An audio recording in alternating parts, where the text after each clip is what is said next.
Our commentator is Joe O'Brien.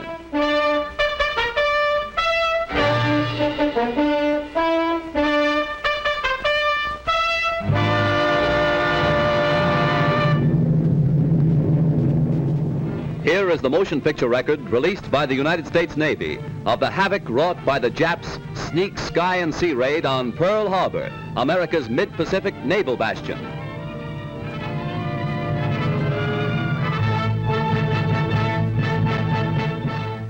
On December 7th, 1941, Japan, like its infamous Axis partners, struck first and declared war afterwards. Costly to our Navy was the loss of war vessels, airplanes, and equipment, but more costly to Japan was the effectiveness of its foul attack in immediately unifying America in its determination to fight and win the war thrust upon it, and to win the peace that will follow. The Japs copied their German masters in striking hard at airfields. Hickam Field, northwest of Honolulu, and the Fort Island Naval Plane Base were the first objectives of Japan's treachery. Scores of planes were bruised and battered by the Japs' aerial bombs. Many of these were demolished beyond repair. Direct hits were scored on hangars, and these were badly shattered. Equipment and airplane supplies were reduced to smoldering ruins. Here at the Naval Air Station is grim and positive evidence of Jap treachery. Here foul blows were struck, while Jap diplomats were talking peace in Washington. America lost 3 destroyers. Here are seen the United States destroyers Downs and Shaw as they rest on the bottom of Pearl Harbor with decks awash after Jap bombers make direct hits on their decks. First to feel the sting of Japanese steel are the USS Oklahoma and Utah, the latter a 33-year-old target ship. Accurate hits by the enemy bombers make short work of these 2 naval bulwarks. Now, with their keels practically out of water, they lie helpless wrecks and a sad reminder of cowardly strategy. To make possible the surprise attack within Pearl Harbor, the Japs built 2-man submarines to enable them to fire sneak blows within waters that are narrow and tortuous. Several of these surprise weapons were blown from the water by direct hits of our naval gunners. Others were beached and captured.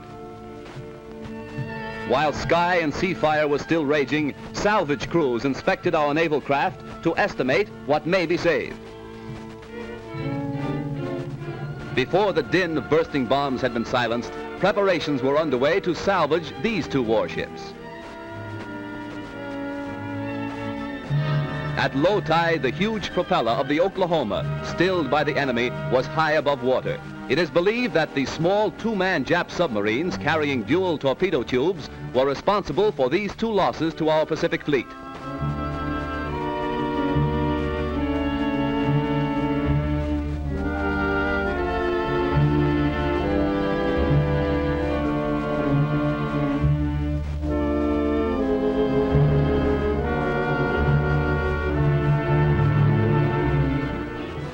Here is the actual bombing of the mighty USS Arizona by Jap planes. These pictures were made by a fearless cameraman who thought nothing of his personal safety to make possible this record for all posterity. A single lucky hit was responsible for the disaster that befell the Arizona when a Jap bomb falling directly through one of the battleship's funnels exploded in the engine room and set ablaze tons of fuel oil. Dense black smoke billowed to the sky as the massive control tower began to keel over. The Arizona's courageous crew stuck to its guns until the very end. Here was displayed heroism that will live forever in the glorious annals and traditions of the American Navy.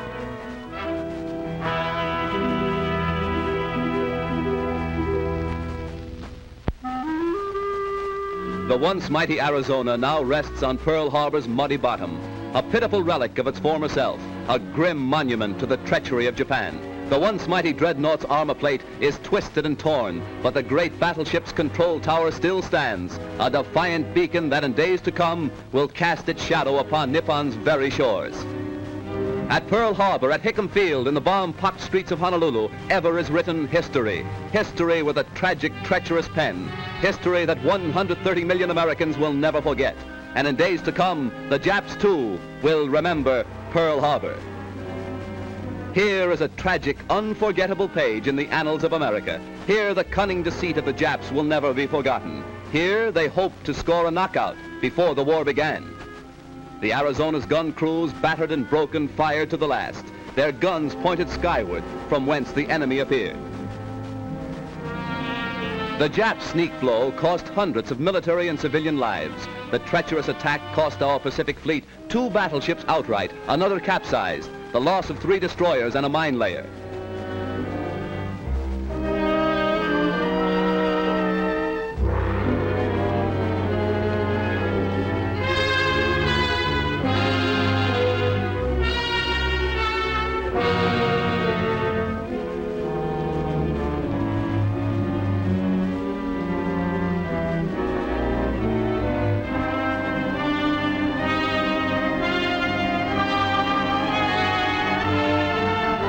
While bombs were still bursting and flames still pouring from our shattered naval craft, a light United States cruiser valiantly moves out to join the fleet and avenge Pearl Harbor.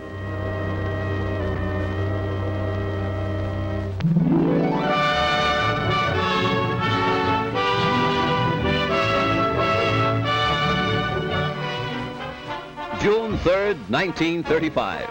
The Normandy, $60 million luxury liner, comes to America on its maiden crossing of the Atlantic, an event that occasioned a marine demonstration that will live in history.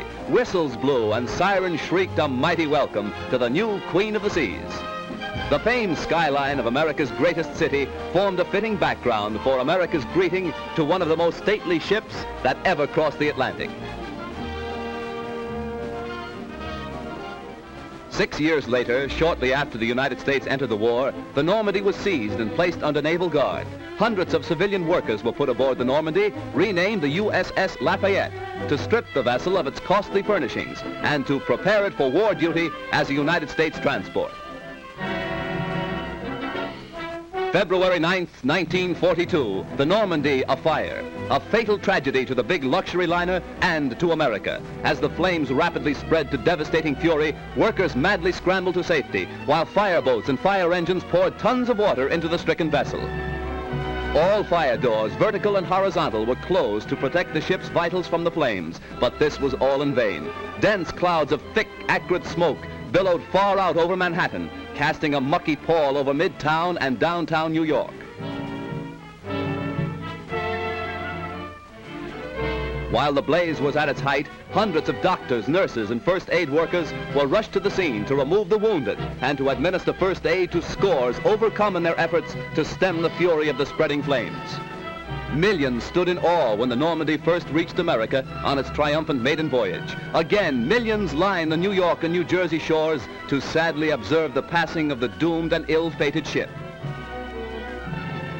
Rear Admiral Adolphus Andrews, Commandant of the 3rd Naval District, ordered all hands ashore to save the lives of those who were heroically battling to keep the huge liner upright. Hour after hour, tons of water were pumped into the Normandy, causing a bad list to port, as strong hawsers snapped and tugs strove to push the giant vessel close to the wharf.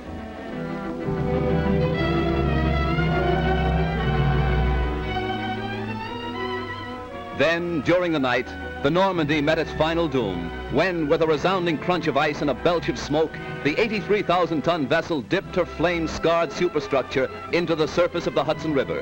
Hundreds were injured when America lost its biggest naval auxiliary. Millions of dollars of damage has been done, and thousands of man-hours of labor have been nullified.